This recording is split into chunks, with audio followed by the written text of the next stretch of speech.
আসসালামু আলাইকুম বন্ধুরা, আশা করি আপনারা সকলেই ভালো আছেন আর আপনারা দেখছেন নুরানি আলো। বন্ধুরা, আমাদের সামনে মহৎ একটি মাস রমজান মাস। তার আগের মাস হচ্ছে শাবান মাস।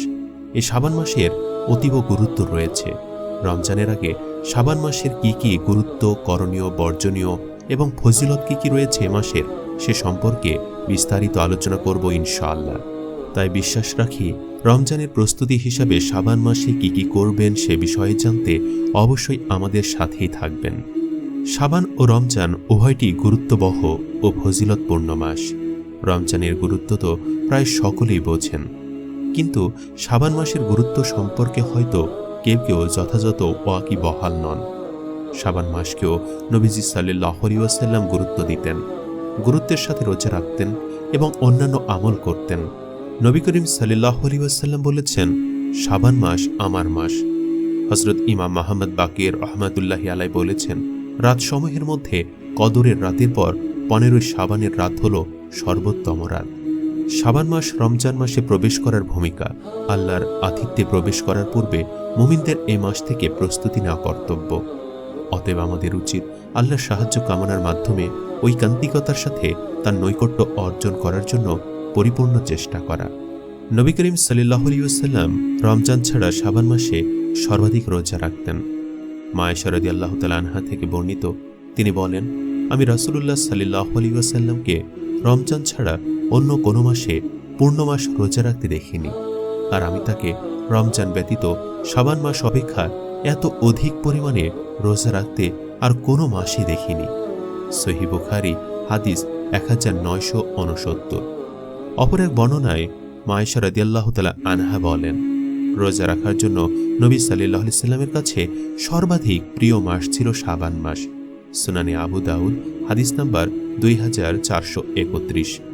উপরিউক্ত হাদিস দুটি দ্বারা প্রতীয়মান হয় যে শাবান মাসে রোজা রাখা নবী করিম সাল্লাল্লাহু আলাইহি সাল্লামের কাছে সর্বাধিক পছন্দনীয় ছিল, আর এজন্য তিনি রমজান মাসের পর সবচেয়ে বেশি পরিমাণে রোজা রাখতেন এ মাসে।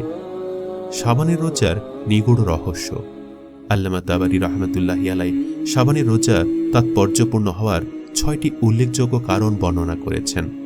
তন্মধ্যে 4টি বিষয় সম্পর্কে হাদিসে সুস্পষ্ট ইঙ্গিত রয়েছে। নিম্নের সংক্ষিপ্ত আকারে আলোকপাত করা হল। 1. শাবান মাসে আল্লাহর কাছে আমল পেশ করা হয়। স্বভাবতই আমাদের জানতে ইচ্ছা হয় যে শাবান মাসে প্রিয় নবী মুহাম্মদ সাল্লাল্লাহু আলাইহি সাল্লাম এত বেশি রোজা রাখতেন কেন? সাহাবীদের মনেও এমন প্রশ্নের উদ্রেক হয়েছিল। তারা রাসূলুল্লাহকে উক্ত মাসের তাৎপর্য সম্পর্কে সরাসরি জিজ্ঞাসা করেছেন। ওসামা বিন যায়েদ রাদিয়াল্লাহু তাআলা আনহু বলেন, আমি একদিন নবীজিকে বললাম, শাবান মাসে আপনাকে যে পরিমাণ রোজা রাখতে দেখি, অন্য কোনো মাসে এত বেশি রোজা রাখতে কখনো দেখিনি। এর রহস্য কি? প্রিয় নবী সাল্লাল্লাহু আলাইহি ওয়াসাল্লাম বললেন, শাবান হলো রজব ও রমজানের মধ্যবর্তী মাস। এ মাসের গুরুত্ব ও তাৎপর্য সম্পর্কে মানুষ উদাসীন থাকে। এ মাসে মহান রাব্বুল আল্লাহর কাছে আমল পেশ করা হয়। আমি এটা পছন্দ করি যে রোজাদার অবস্থায় আমার আমল আল্লাহর দরবারে পেশ করা হোক। সুনানে নাসাই হাদিস নাম্বার 2357। 2. রমজানকে স্বাগত জানানো এবং মানসিক প্রস্তুতি গ্রহণ।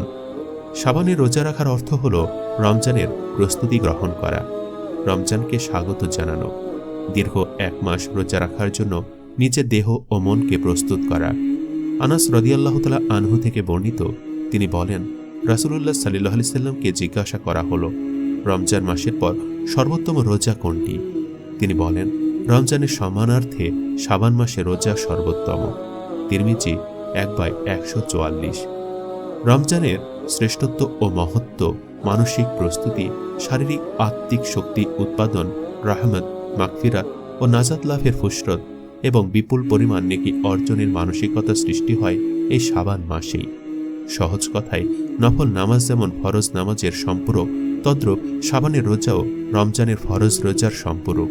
মাআরিফুল হাদিস নাম্বার 4/155। 3. আগত বছর যারা মারা যাবে তাদের নাম মালাকুল মাউতের নিকট হস্তান্তর করা হয়। মা আয়েশা রাদিয়াল্লাহু তাআলা আনহা থেকে বর্ণিত, তিনি বলেন, রাসূলুল্লাহকে জিজ্ঞাসা করা হলো, আপনি শাবান মাসে এত বেশি রোজা রাখেন কেন? তিনি উত্তর দিলেন, আগামী বছর যাদের মৃত্যু হবে এ মাসে তাদের নাম মালাকুল মাউতের কাছে হস্তান্তর করা হয়। অতএব আমি এটা পছন্দ করি যে রোজা অবস্থায় আমার নাম পেশ করা হোক। মুসনাদে আবি ইয়ালা, ফাতহুল বারি 4/253। 4, প্রত্যেক মাসে 3 দিনের রোজা এই মাসে আদায় হয়ে যায়। এটা একটি উল্লেখযোগ্য কারণ যে রাসূলুল্লাহ প্রত্যেক মাসের 13, 14, 15 তারিখে রোজা রাখতেন। তিনি অনেক সময় সফর বা অন্য কোনো কারণে এদিনের রোজাগুলো তার ছুটে যেত, তাই তিনি শাবান মাসে অন্যান্য মাসের ছুটে যাওয়া রোজাগুলোর কাজা করে নিতেন। আয়েশা রাদিয়াল্লাহু তাআলা আনহা বলেন, রাসূলুল্লাহ প্রত্যেক মাসে 3 দিন রোজা রাখতেন। কখনো এই রোজাগুলো ছুটে যেত, ফলে পুরো বছরের রোজা বাকি থাকত, তাই তিনি শাবান মাসে ছুটে যাওয়া রোজাগুলোর কাজা করে নিতেন। নাইনুল আওতার। কোরআন হাদিসের আলোকে রমজান মাসের যেমন গুরুত্ব রয়েছে, জিলকদ, জিলহজ, মুহররম ও রজব মাসের যেমন গুরুত্ব রয়েছে, ঠিক তেমনি বান্দার আমলের বাৎসরিক রিপোর্টের মাস হিসাবে শাবান মাসের গুরুত্বও কম নয়। রাসূলুল্লাহ সাল্লাল্লাহু আলাইহি ওয়াসাল্লাম শাবানের অধিকাংশ দিন রোজা রেখেছেন, তাই এ মাসে অন্যান্য নেক আমলের পাশাপাশি সামর্থ্য অনুযায়ী রোজা রাখার চেষ্টা করা উচিত। অবশ্য রোজা রাখবে শাবান মাসের 27 তারিখ পর্যন্ত। হাদিসে রমজানের 1-2 দিন আগে রোজা রাখতে নিরুৎসাহিত করা হয়েছে। সহিহ বুখারী হাদিস নাম্বার 1914। প্রথম ইমাম হযরত আলী রাদিয়াল্লাহু তাআলা আনহু বলেছেন, শাবান ও রমজান 2 মাসের রোজা রাখা হলো আল্লাহর নিকট তওবা করা, ক্ষমা প্রার্থনা ও পুনরায় গুনাহে প্রত্যাবর্তন না করার শপথ করা ও মার্জনা চেয়ে নেওয়ার শামিল। ষষ্ঠ ইমাম হযরত জাফর সাদিক রাহমাতুল্লাহি আলাইহি বলেছেন, যখন হযরত নবী করিম সাল্লাল্লাহু আলাইহি সাল্লাম শাবান মাসের চাঁদ দেখতেন, এক ব্যক্তিকে আদেশ দিয়ে বলতেন যে মদিনাবাসীদের কানে এ আহ্বান পৌঁছে দাও যে আমি আল্লাহর রাসূলের তরফ থেকে এসেছি শাবান মাসের চাঁদ উদয়ের খবর তোমাদের নিকটে পৌঁছে দেওয়ার জন্য। এবং নবী করিম সাল্লাল্লাহু আলাইহি সাল্লামও বার্তা দিয়ে পাঠিয়েছেন, জেনে রাখো শাবান মাস আমার মাস, আল্লাহ তার উপর রহমত বর্ষণ করেন যে এ মাসে আমাকে সাহায্য করবে, অর্থাৎ রোজা রাখবে। প্রথম ইমাম হযরত আলী রাদিয়াল্লাহু তাআলা আনহু বলেছেন, যখন থেকে রাসূল সাল্লাল্লাহু আলাইহি সাল্লামের আহ্বানকারীর এ আহ্বান শুনেছি যে শাবান মাস আমার মাস, আল্লাহ তার উপর রহমত বর্ষণ করুন যে মাসে আমাকে সাহায্য করবে, অর্থাৎ রোজা রাখবে, তখন থেকে জীবনের শেষ পর্যন্ত কোনোদিন এ রোজাগুলি ত্যাগ করিনি। আমাদের প্রাত্যহিক ও সাপ্তাহিক এবং বাৎসরিক আমলের রিপোর্ট প্রতিদিন আমাদের আমলনামা মহান আল্লাহর কাছে উপস্থিত করা হয়। দিনের আমলনামা রাতে আর রাতের আমলনামা দিনে পেশ করা হয়। সহিহ মুসলিম হাদিস নাম্বার 179। প্রতি সপ্তাহের সোম ও বৃহস্পতিবার আল্লাহর কাছে বান্দার আমলনামা পেশ করা হয়। এ কারণে রাসূলুল্লাহ সাল্লাল্লাহু আলাইহি ওয়াসাল্লাম এই 2 দিনের রোজার প্রতি বিশেষ গুরুত্ব আরোপ করতেন। আবু হুরায়রা রাদিয়াল্লাহু তাআলা আনহু থেকে বর্ণিত, রাসূলুল্লাহ সাল্লাল্লাহু আলাইহি ওয়াসাল্লাম বলেছেন, প্রতি সোমবার ও বৃহস্পতিবার বান্দার আমল আল্লাহর দরবারে পেশ করা হয়ে থাকে। কাজেই আমি এটা পছন্দ করি যে রোজাদার অবস্থায় আমার আমলগুলো আল্লাহর দরবারে পেশ করা হোক। তিরমিজি হাদিস নাম্বার 747। আয়েশা রাদিয়াল্লাহু তাআলা আনহা বলেছেন, নবী সাল্লাল্লাহু আলাইহি ওয়াসাল্লাম সোমবার ও বৃহস্পতিবার রোজা রাখার প্রতি বিশেষ গুরুত্ব প্রদান করতেন। নাসাই 2360, তিরমিজি 745। আর প্রতি বছর শাবান মাসে একবার আমলনামা পেশ করা হয়। এটা হলো বাৎসরিক রিপোর্ট, যা উপরে উল্লেখ করা হয়েছে। অর্ধ শাবানের রাত। অর্ধ শাবানের রাত তথা 14 তারিখের রাতটি অত্যন্ত তাৎপর্যময়। এ রাতকে সাধারণ মানুষ শবে বরাত বলে অভিহিত করে, কিন্তু হাদিসের ভাষায় বলা হয় লাইলাতুন নিসফি মিন শাবান, অর্থাৎ অর্ধ শাবানের রাত। রাসূলুল্লাহ সাল্লাল্লাহু আলাইহি ওয়াসাল্লাম এ রাতের ফজিলত প্রসঙ্গে বলেছেন, মহান আল্লাহ অর্ধ শাবানের রাতে তার সৃষ্টিকুলের প্রতি রহমতের দৃষ্টি দেন, অতঃপর তিনি তার সব সৃষ্টিকে ক্ষমা করে দেন, কিন্তু শিরককারী ও হিংসা বিদ্বেষ পোষণকারীকে ক্ষমা করেন না। সহিহ ইবনে হিব্বান হাদিস 5665, বাইহাকি হাদিস নাম্বার 3833। উপরিউক্ত হাদিসটি নির্ভরযোগ্য ও আমলযোগ্য। ইমাম ইবনে হিব্বান, ইমাম জাকিউদ্দিন মুনজিরি, জাইনুদ্দিন ইরাকি প্রমুখ হাদিস বিশারদ ইমামগণ হাদিসটিকে নির্ভরযোগ্য বলে মতামত ব্যক্ত করেছেন। আত-তারগিব ও আত-তারহিব। শাইখ নাসিরউদ্দিন আলবানী রাহমাতুল্লাহি আলাইহি বলেন, অর্ধ শাবানের রাতের ফজিলত প্রসঙ্গে প্রায় 8 জন সাহাবী থেকে বিভিন্ন সূত্রে হাদিস বর্ণিত হয়েছে। সবগুলো সনদ পর্যালোচনা করে তিনি বলেন, এ সমস্ত সনদের মাধ্যমে হাদিসটি নিঃসন্দেহে সহি এবং আমলযোগ্য। সিলসিলাতুল আহাদিসিস সহিহা 3/135। সুতরাং উল্লেখিত বর্ণনা অনুযায়ী প্রতীয়মান হয় যে অর্ধ শাবানের রাতে মহান আল্লাহর পক্ষ থেকে সব মুমিনের জন্য রহমত ও মাগফিরাতের দরজা উন্মুক্ত করা হয়। তবে যারা শিরকে লিপ্ত এবং অন্যের প্রতি বিদ্বেষ পোষণ করে, আল্লাহ তাদের এ রাতে ক্ষমা করেন না। এছাড়া সবাই এ রাতে মাগফিরাত ও রহমত প্রাপ্ত হয়। উপর্যুক্ত হাদিস ও অন্যান্য হাদিসের ভাষা অনুযায়ী যেহেতু এ রাতে আল্লাহর পক্ষ থেকে বিশেষভাবে গুনাহ মাফের ঘোষণা রয়েছে, তাই গুনাহ মুক্তির রাত হিসাবে এ রাতকে শবে বরাত তথা মুক্তির রজনী নামে অভিহিত করা হয়। কাজে এ রাতে গুনাহ মুক্তির জন্য সর্বোচ্চ চেষ্টা কাম্য। পাশাপাশি অধিক নেকামল ও দীর্ঘ রুকু সিজদা বিশিষ্ট নফল নামাজ, কোরআন তিলাওয়াত এবং দোয়া ইস্তিগফারের মাধ্যমে আল্লাহর মাগফিরাত ও রহমত লাভের ঐকান্তিক চেষ্টা করাও কর্তব্য। মনে রাখতে হবে, এ রাতকে কেন্দ্র করে বিশেষ কোনো ইবাদত নেই, বরং কোরআন হাদিসে বর্ণিত সাধারণ নফল ইবাদতগুলোই এ রাতে অধিক পরিমাণে করার চেষ্টা করবেন, কেননা উদ্দেশ্য হল আল্লাহর ক্ষমা ও রহমত প্রাপ্তি। শাবান মাস আল্লাহর দরবারে বান্দাদের আমলনামা পেশ হওয়ার মাস। আয়েশা রাদিয়াল্লাহু তাআলা আনহা থেকে বর্ণিত একটি হাদিসে আছে, নবী সাল্লাল্লাহু আলাইহি সাল্লাম রমজান ছাড়া শাবান মাসে সর্বাধিক রোজা রাখতেন। আয়েশা রাদিয়াল্লাহু তাআলা আনহা বলেন, আমি রাসূলুল্লাহ সাল্লাল্লাহু আলাইহি সাল্লামকে রমজান ছাড়া অন্য কোনো মাসে পূর্ণ মাস রোজা রাখতে দেখিনি, আর আমি তাকে রমজান ছাড়া শাবান মাস অপেক্ষা অধিক রোজা রাখতে আর কোনো মাসে দেখিনি। এই হাদিস থেকে বোঝা যায় রোজা রাখার জন্য নবী সাল্লাল্লাহু আলাইহি সাল্লামের কাছে শাবান মাস সর্বাধিক প্রিয় ছিল, তাই তিনি রমজান মাস ব্যতীত এ মাসে সবচেয়ে বেশি রোজা রাখতেন। কিন্তু কেন তিনি শাবান মাসে এত বেশি রোজা রাখতেন? এর উত্তর পাওয়া যাবে ওসামা বিন যায়েদ রাদিয়াল্লাহু তাআলা আনহু থেকে বর্ণিত একটি হাদিসে। ওই হাদিস থেকে শাবান মাসের গুরুত্ব ও তাৎপর্যের বিষয়টিও পরিষ্কার হয়ে যাবে। ওসামা বিন যায়েদ রাদিয়াল্লাহু তাআলা আনহু বলেন, নবী সাল্লাল্লাহু আলাইহি ওয়াসাল্লাম রমজান ছাড়া শাবান মাসে যত রোজা রাখতেন, অন্য কোনো মাসেই এত রোজা রাখতেন না। ওসামা বিন যায়েদ রাদিয়াল্লাহু তাআলা আনহু বলেন, আমি একবার বললাম, আমি আপনাকে কোনো মাসেই এত রোজা রাখতে দেখিনি, শাবান মাসে আপনি যত রোজা রাখেন। এ প্রশ্নের উত্তরে নবীজি সাল্লাল্লাহু আলাইহি ওয়াসাল্লাম বলেন, শাবান হলো রজব ও রমজানের মধ্যবর্তী মাস। এ মাস সম্পর্কে মানুষ গাফেল থাকে। শাবান হলো এমন মাস যে মাসে রব্বুল আলামিনের কাছে বান্দার আমল পেশ করা হয়। আমি চাই রোজাদার অবস্থায় আমার আমল আল্লাহর দরবারে পেশ হোক। মুসনাদে আহমদ হাদিস 21753, সুনানে নাসাই হাদিস 2357, মুসান্নাফে ইবনে আবি শাইবা হাদিস 9858। শাবান মাসের প্রতি নবী সাল্লাল্লাহু আলাইহি সাল্লাম কেন এত গুরুত্ব আরোপ করতেন, এই হাদিসে তিনি তা খুলে বলেছেন।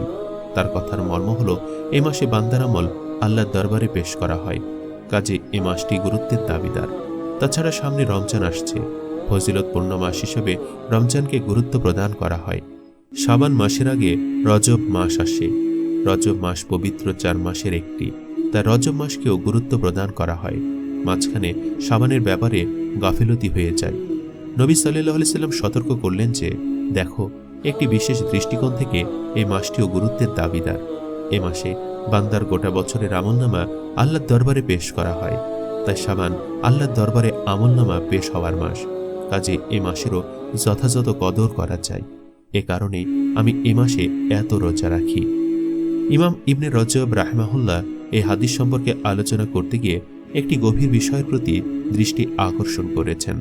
তিনি বলেছেন, এই হাদিসে এই ইঙ্গিত রয়েছে যে কখনো কোনো একটা সময় ব্যক্তি বা স্থানের ফজিলত প্রসিদ্ধ হয়ে যায়, তখন সবাই সেই প্রসিদ্ধ স্থান, কাল, পাত্র নিয়ে ব্যস্ত থাকে।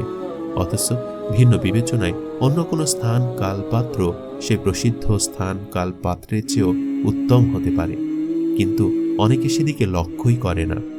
সুতরাং একাধিক ফজিলতের কারণে যেভাবে রমজান মাসকে গুরুত্ব প্রদান করা হয় এবং পবিত্র মাস হিসাবে আশহুরে হুরুম বা পবিত্র 4 মাসকে যেভাবে গুরুত্ব প্রদান করা হয়, তেমনি সারা বছরের আমলনামা পেশ হওয়ার মাস হিসেবে শাবান মাসকেও যথাযথ গুরুত্ব প্রদান করা কর্তব্য।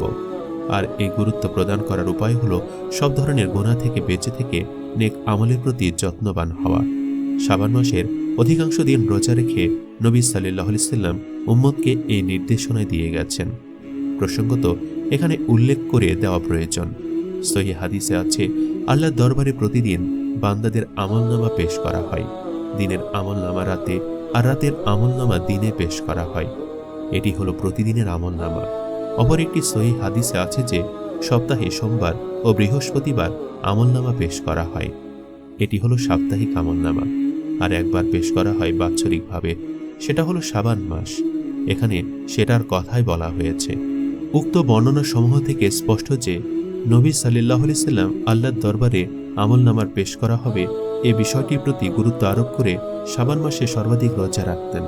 তাই শাবান মাসে অন্যান্য নেক আমলের পাশাপাশি সামর্থ্য অনুযায়ী রোজা রাখার চেষ্টা করা কর্তব্য।